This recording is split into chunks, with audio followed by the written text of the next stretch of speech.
Good morning, dear student. Myself, Ms. Deepthi from DIPS Karolbagh. In today's lecture, we are going to discuss SPL Chapter 4, the Union Executive. The union means central government and executive means a person who have power to put his plans or action into effect. To run a government, we need a group of people called executives. The executives comprise the president, the prime minister and the council of ministers. The president of India is the constitutional head of Indian Union, but the real power are exercised by the prime minister and the council of ministers. The president exercises his power on the advice of prime minister and the council of minister. So we can say that he is the head of the government, constitutional head of the government, but he cannot use his power himself. He can use his power on the advice of the prime minister and the council of minister. So we can say that the main power is in the hand of Prime Minister of India. So let us read about the president and his powers. The president of India is elected by an electoral college, which consisting of the elected members of both houses of parliament, like Lok Sabha and the Rajya Sabha, and the elected members of the legislative assembly. State legislative assemblies are there.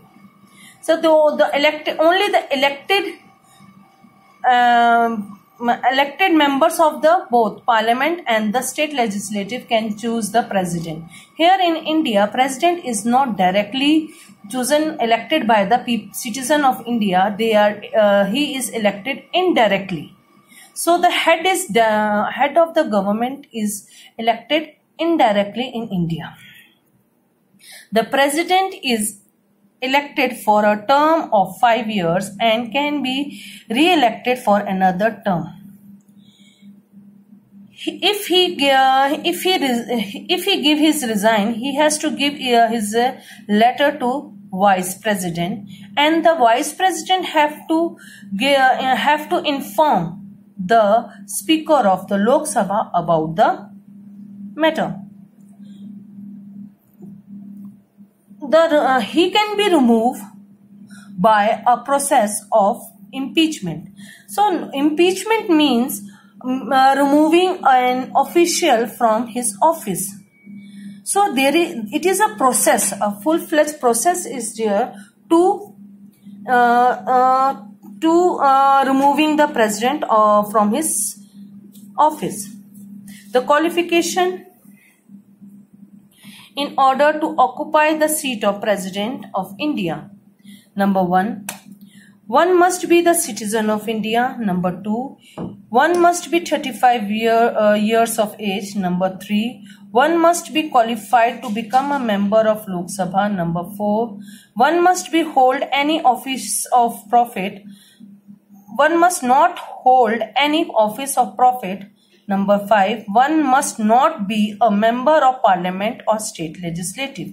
These are the few qualifications a one person should have if he wants to become the president of our country. Powers and the function of the president. All decisions are carried out in the name of the president. All decisions, central governments, all decisions are taken in the name of the president.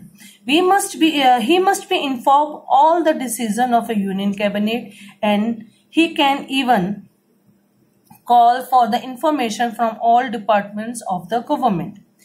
He is also the supreme commander of defense forces. Defense forces here, Indian Army, Indian Naval and Indian Air Force.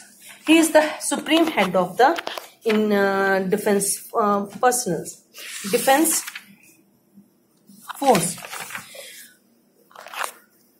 All important appointments are made by President on the advice of Prime Minister, and his advice. On his advice, he appoints the council of ministers. He appoints the governors of the states, the Attorney General of India, the chairman and the member of Union Public Service Commission, mean UPSC. The president also appoint the ambassadors and diplomatic officials to foreign countries and receives other nations' high officials.